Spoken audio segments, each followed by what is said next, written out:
ये in future course of action में एक परमानेंट एक सेटअप बन जाना चाहिए, ताकि कभी भी कोई ऐसी दिक्कत आए तो शॉर्ट नोटिस पे हमारी एक्शन कमेटी मिले, वो स्टेट वाइड जो भी चाहे वो कॉल दे, डिस्ट्रिक्ट वाइड भी हो सकती है, क्योंकि कई बार इश्यूज डिस्ट्रिक्ट स्पेसिफिक भी होते हैं, सब डिवीज़न स्पेसिफिक भी होते हैं।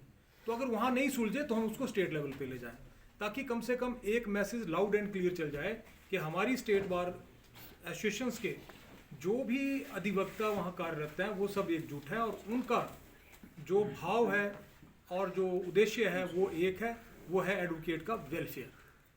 इससे आगे मैं अब आना चाहता हूँ कि ये जो मेरा अपना ये मानना है कि जो आज का जो स्वरूप है एडवोकेट्स एक्ट का, उसमें लेश मात्र भी संशोधन की जरूरत नहीं है। It should be outrightly rejected in the present form, except दो चीज़ों के।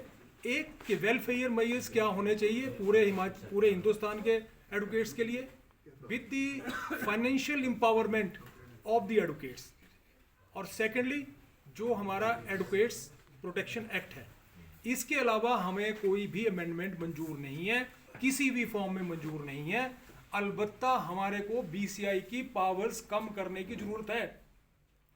आज की डेट में जो अभी ये पेज आया, अब बहुत सी ऐसी अजीब सी हो जाती है कि एक लेटर आ गया, बीसीआई से लेटर आया, अभी सर्कुलेट हुआ जब हम ऑन दी वे थे, उस पर सेक्रेटरी का एक लेटर है कि आप इसमें 15 मिनट में अपने सुझाव दें। 60 पेज का लेटर और मेरे ख्याल में 15 मिनट का टाइम, 15 मिनट का टाइम। ये कौन चला रहा है ये सब चीज़ें? और सेक्रेटरी को आज की डेट में किसने एम्पावर किया, और under what authority she is writing a letter to all the state bar associations कि भाई आप इसमें अपने सुझाव दो, और ये लेटर आ गया 11:40 पे मैसेज आया, बोला 12:15 तक दे दो, नून तक जो है अपने सुझाव दीजिए। हमें तो मैसेज नहीं आया, ये देखो, और आपको आया, हमें 11:40 पे भेज रहे, बोले ये मेंबरों से ये बार काउंसिल का जो ग्रुप है ना, ये बार काउंसिल का ग्रुप है, इसमें सर्कुलेट 11:40 पे डाला, बोले 12:15 तक 60 पेज का ऑब्जेक्शन दो। अब बात ये जो ये नेक्स्ट रेजोल्यूशन है या ऑब्जेक्शंस हैं बार काउंसिल ऑफ इंडिया ने जो दी हैं, ये ऑब्जेक्शंस के नहीं है। ये ऑब्जेक्शन के साथ जो वो अप्रूव कर रहे हैं और जो उसमें इनकॉर्पोरेट होने चाहिए वो भी है। दैट मीन्स कि बार काउंसिल ऑफ इंडिया एक जगह पे अपने सुझाव क्या प्रोविजन एक्ट में होने चाहिए वो डाल चुकी है। जब कभी भी वो दोबारा से ये प्रोसेस इनिशिएट होगा, क्योंकि अभी क्लोज है, तो अभी हम ये नहीं बोल सकते कि अभी वो पेंडिंग है, इट इज़ क्लोज। जब कभी भी ये प्रोसेस इनिशिएट होगा तो वो उन्हीं के जो सुझाव होंगे वो गवर्नमेंट जो है उसको इनकॉर्पोरेट कर देगी, जो कंटेंसीज उनको छोड़ देगी। लेकिन उन सुझावों में भी ऐसे हैं कि डाउन दी लाइन एक वर्ड लिखा हुआ है, to registered and regulate the bar associations. आज वो स्टेट बार काउंसिल को रेगुलेट कर रहे हैं, उसको सुपरसीड कर रहे हैं। दूसरी बारी आ जाएगी हमारी बार एसोसिएशंस की।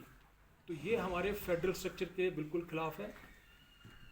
संविधान की एक मूल भावना है कि हमारे एक इंडिपेंडेंट जुडिशरी होनी चाहिए। अब जुडिशरी तभी इंडिपेंडेंट रहेगी जब हमारी बार एसोसिएशन इंडिपेंडेंट है। अगर बार एसोसिएशन इनडायरेक्टली किसी के कंट्रोल में चली जाती है तो हम इंडिपेंडेंट जुडिशरी की भी कल्पना नहीं कर सकते। ये इस तरह का जो है वो इंट्रूजन हो रहा है, सक्सेसिवली हो रहा है, थोड़ा थोड़ा करके हो रहा है। और इस वक्त ये मौका है कि हम इस सब को, मेरी एक सुझाव ये रहेगा कि भी जो भी प्रपोज्ड उन्होंने अपने सुझाव, ऑब्जेक्शन एंड प्रपोज्ड अमेंडमेंट दिए हैं, जो बोलना चाहते हैं कि it should B part of the amendment, वो हमें पढ़ना चाहिए। हमारी जॉइंट एक्शन कमेटी है वो उसको अच्छे से पढ़े। उसके जो हैं जितने भी प्लस माइनस पॉइंट्स हैं, मैं ये नहीं कहता कि सारे गलत भी हों, हो सकता है कुछ अच्छे भी हों, लेकिन अभी टाइम उतना नहीं है। उसके लिए उसको माइन्यूटली स्टडी करके कंपेरेटिव एक स्टेटमेंट बना के उसके ऊपर जो हमारे ऑब्जेक्शन है हम डायरेक्टली उसको फ्रंट पे लाएं कि हम ये किसी भी स्वरूप में हमें मंजूर नहीं है। आज आप अपने आप को प्रोटेक्ट करोगे तो हमारे जो आने वाली जनरेशन है वो प्रोटेक्टेड रहेगी, नहीं तो वो आने वाले टाइम में हम ही कोसेंगे कि हम तो कुछ भी नहीं कर पाए, हमारे ऊपर ये पटा इन्होंने बंधवा दिया। तो इसलिए हमारी अपनी एग्जिस्टेंस की लड़ाई है, हमारी इंडिपेंडेंस की लड़ाई है, हमारे प्रिंसिपल्स की लड़ाई है। और जहाँ तक एजुटेशन का स्वरूप होना चाहिए मैं उस पर आता हूँ कि क्योंकि अनगाइडेड और बिना दिशा निर्देश के किसी भी एजुटेशन को आप बहुत लंबे समय तक नहीं चला सकते। और साथ में ये देखते हुए कि हमें बहुत बैलेंस करना पड़ता है, हमें कोर्स वर्क का भी बैलेंस करना पड़ता है, अपने क्लाइंट्स के बारे में भी हम जिम्मेवार हैं। वो भी मद्देनजर रखते हुए हम एब्रप्टली कोई ऐसी लंबी स्ट्राइक पे ना चले जाएं कल को जिसमें हमें वैसे ही मतलब अपने अपने आप को क्रिटिसाइज करना पड़े कल को। तो ये बहुत ही एक इम्पॉर्टेंट डिसीजन होता है, बिकॉज हम हमेशा कहते हैं कि strike is the last resort. अभी जो है वी हैव ए टाइम, मैं अभी भी बोल रहा हूँ, अभी हमारे पास टाइम है संगठित रहने का और अपनी बातों को कैसे आगे ले जाना है और उसके साथ हमारी एजुटेशन की क्या रूपरेखा होनी चाहिए ये तय करना जरूरी है।